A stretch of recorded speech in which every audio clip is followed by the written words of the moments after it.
We have been reading Many Lives, Many Masters by Dr. Brian Weiss, and today I'll do a review of the book.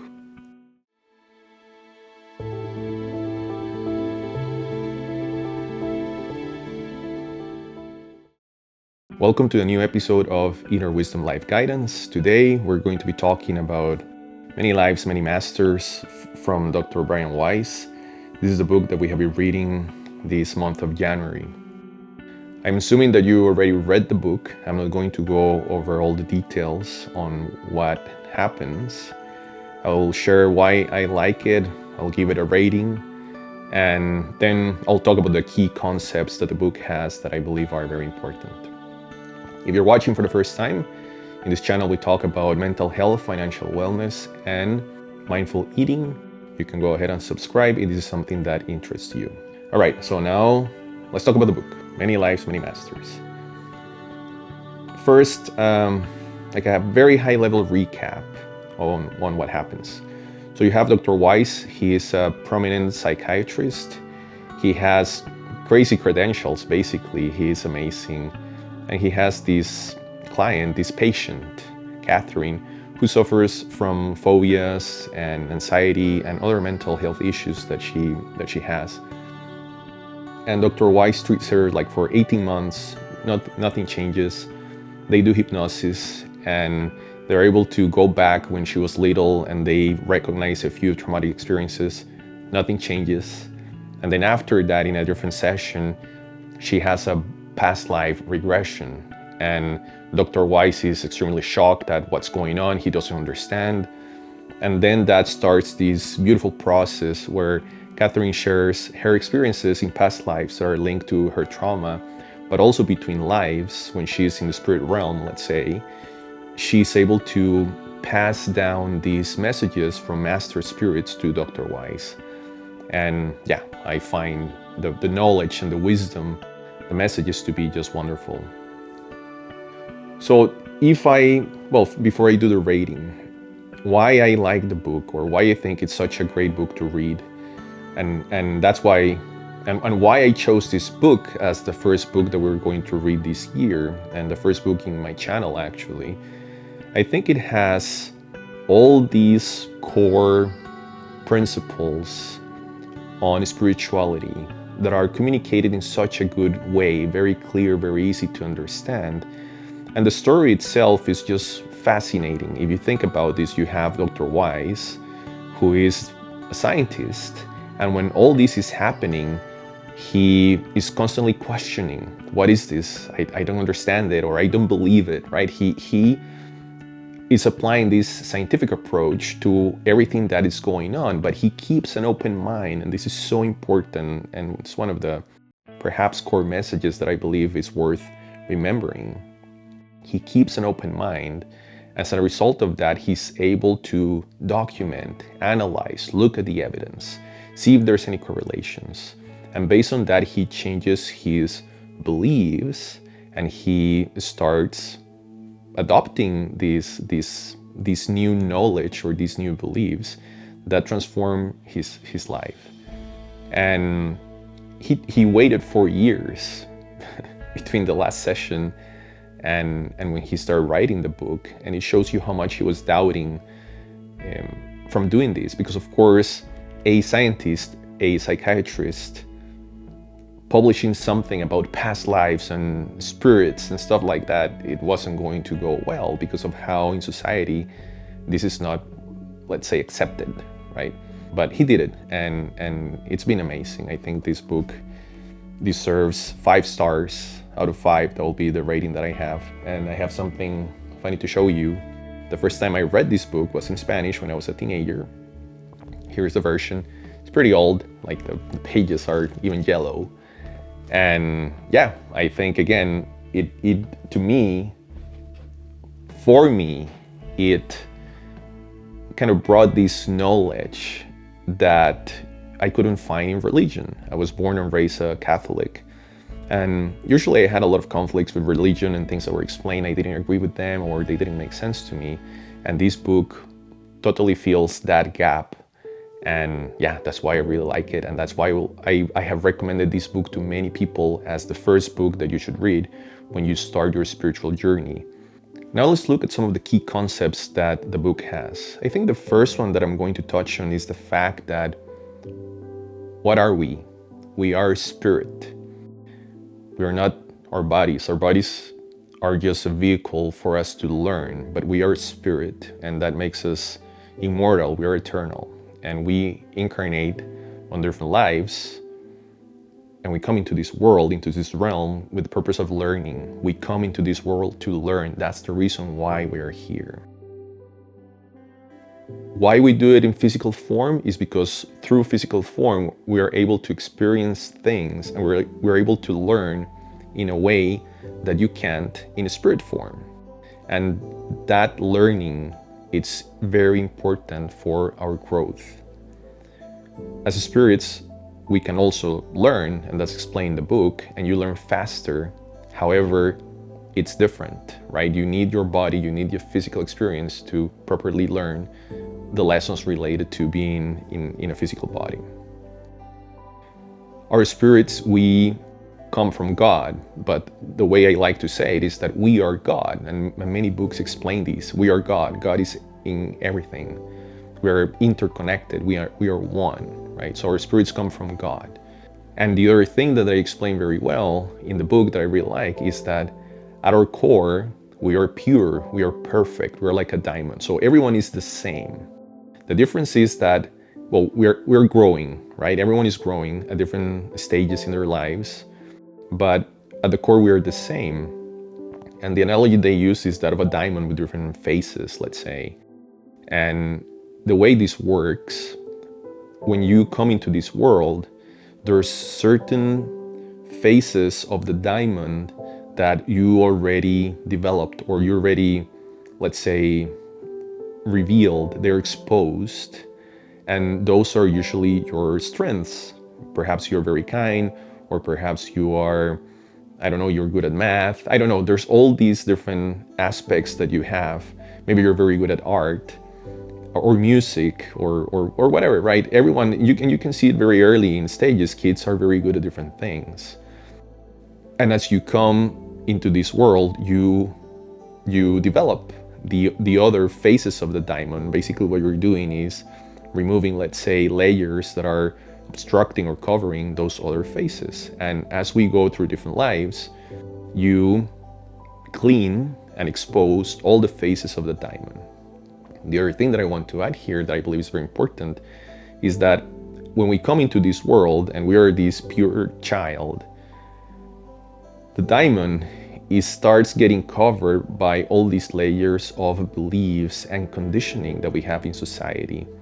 And part of our process, more than learning, or besides learning new things, part of the process that we have to go through is to unlearn and question the beliefs that we have, that are layers that are covering our core, our diamond, and expose these other faces or these other sides of the diamond itself. So it's something very important to remember. Two key things. You're learning new things, but also you have to question things that you have learned and beliefs that you have so that you can properly grow. A key question that I want you to ask yourself, and this is for everything that you know or everything that you believe, is why do you believe the things that you believe in? It's not what you believe in that's important. It is important, okay? I believe in A, B, C, or D. But more than that is understanding why do you believe in those things. And when you do that analysis, you're going to go to the core of potentially this conditioning that has been, I don't know, like forced upon you, and you never had the chance to question it. And that's something that happens with religion a lot. You believe in a religion, or you start practicing a religion, but that's what it was given to you. You couldn't choose. You were forced to go to church, for example, and pray, but you never had the option, right? So that's something just to keep in mind. There's many more in society and the culture, depending on where you were born. These things that you believe in, these beliefs that you have to question them and try to better understand if it's something that actually, makes sense to you or not. Now, the concept of karma, the actions that we take are going to result in our future. The actions that we take define our future. Okay, so if you do good things and you're a good person and you take good actions, then good things will come to you in the future.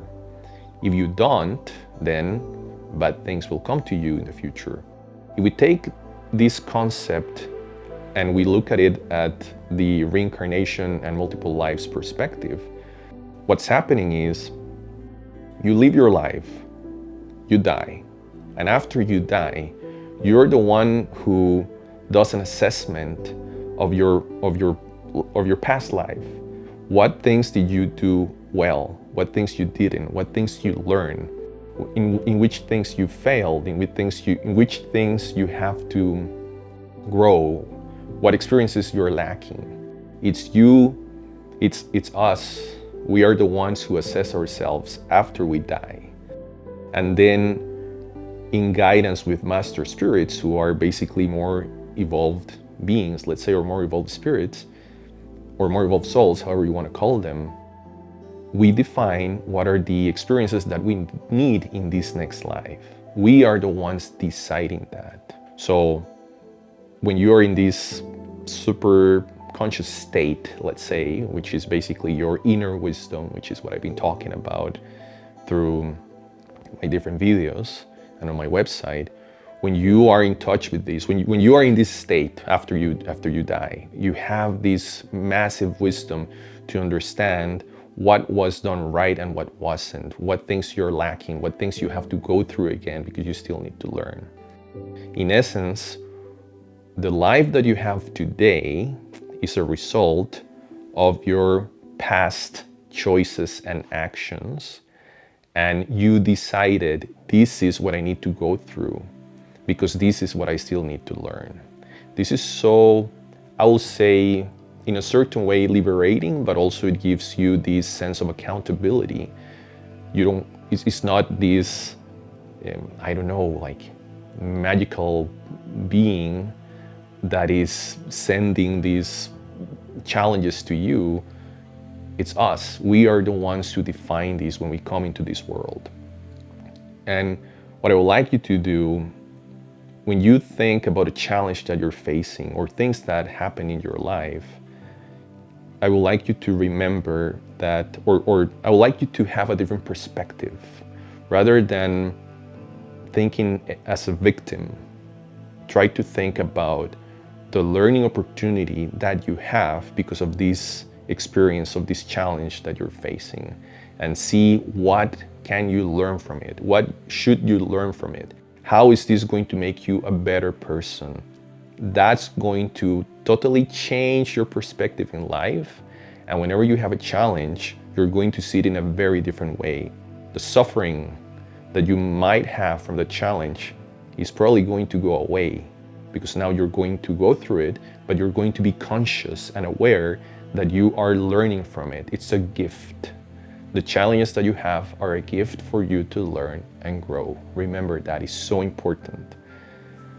Throughout this life and throughout this process, we are guided by other spirits. And these are our spirit guides, or these master spirits that we have been talking about in the book, that Dr. Weiss talks about in the book.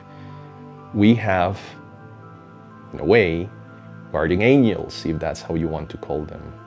We have spirits that are with us, spirit guides that are with us, helping us. We can't see them, but they are there. And there's different ways in which they can manifest their presence. And we're not going to get into it. There's different things that could happen in your life, but the main thing that I believe is important to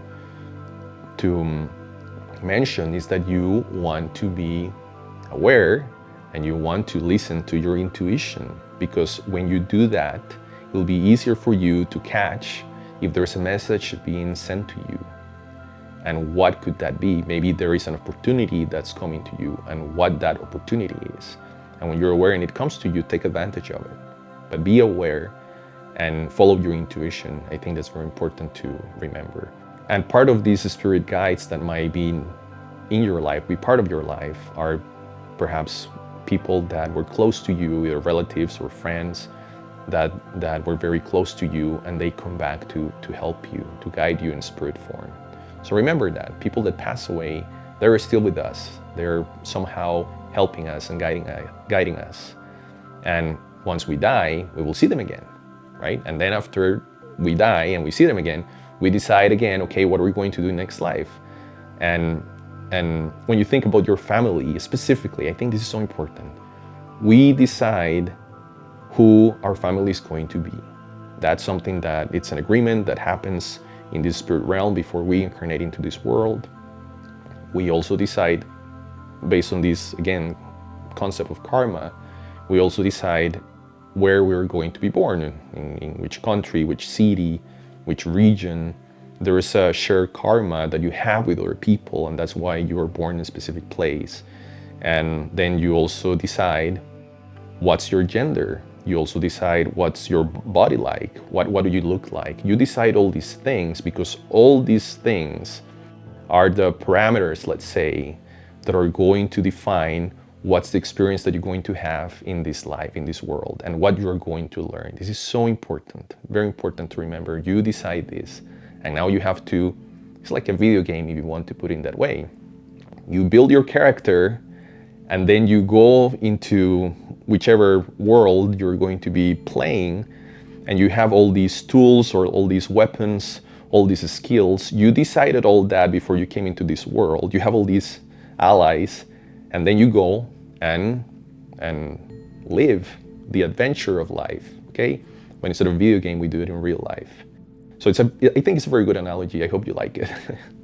The other thing that's very important that I want to mention is that everything comes at the right time. Maybe not everything. That's something that Dr. Weiss says in his book.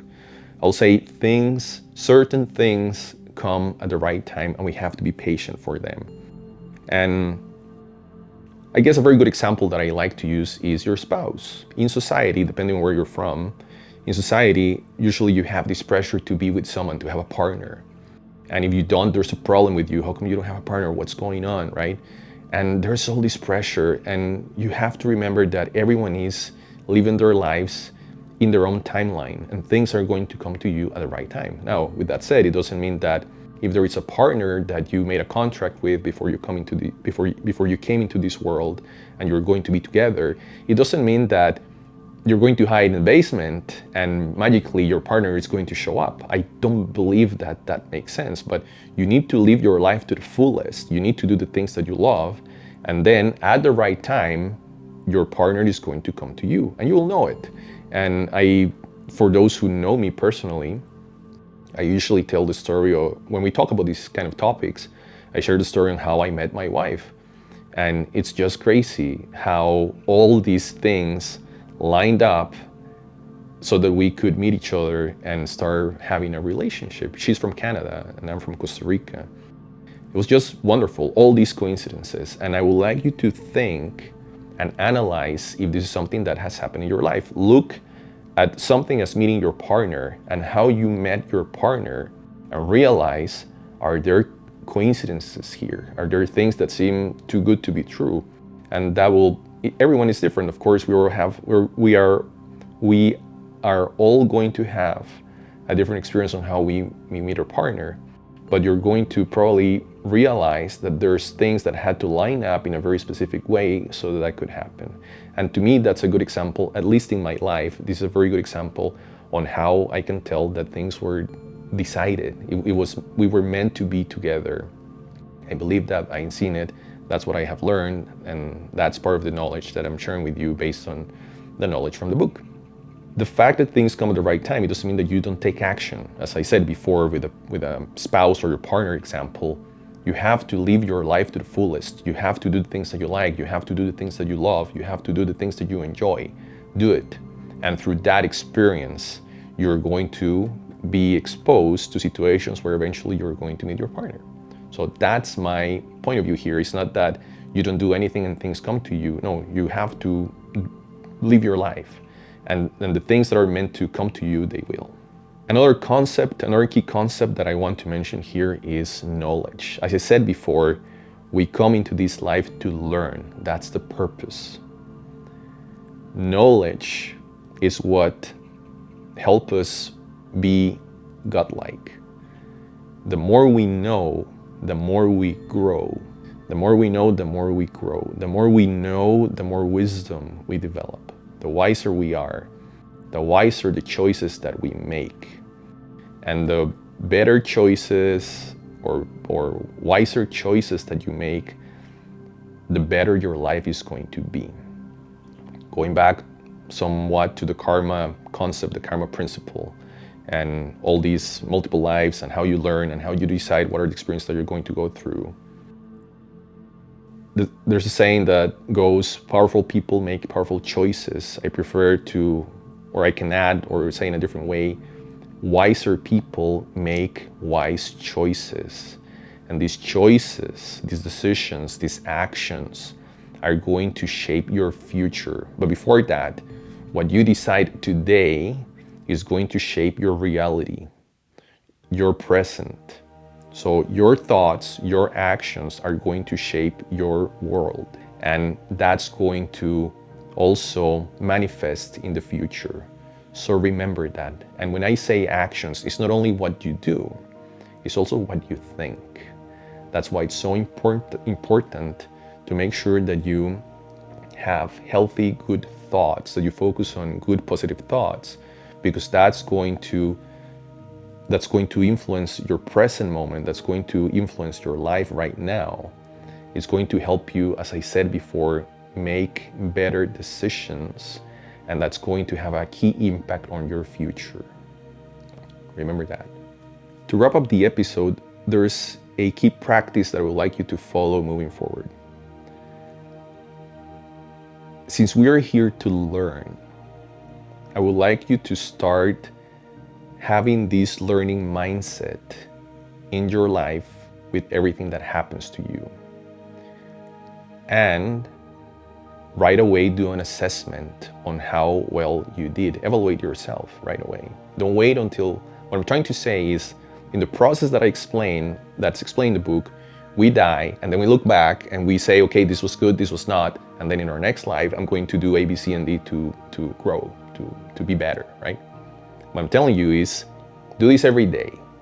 Every day, sit down and think, today, what did I do in a right way? Which things I didn't do in a good way and I can be better at? You don't want to do it every day, do it once a week. And there's different tools that you can use to do this, like journaling. Sit down, meditate on your actions, meditate on your decisions. If you got angry at someone, think about why you were angry. What happened? What triggered you? That's something inside of you. What is it inside of you? What belief do you have that triggers anger? Where do you learn that? Why is that happening? How can you overcome that? What help do I need? What actions can I take? So do this assessment on what are the things that you're doing well, what are the things that you can still improve on, and define key actions that you can take to be better.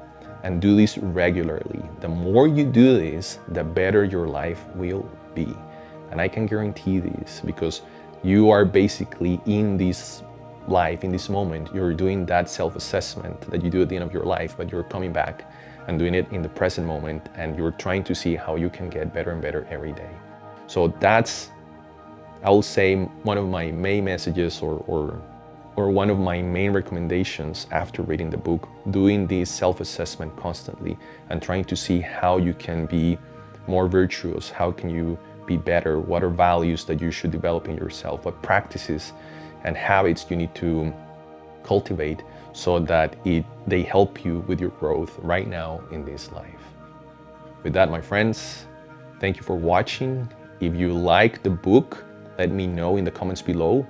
If you don't understand certain things, ask away and I will help you with my knowledge and will provide the answers to the best of my abilities. And remember to like and subscribe. If you think someone else could benefit from this video, you can share with them. And as usual, if you want to have a one-on-one session with me, you can book an appointment at iwlifeguidance.com. We will read another book in February. I will share that in my other social media channels. And I'll see you in the next episode. Bye for now.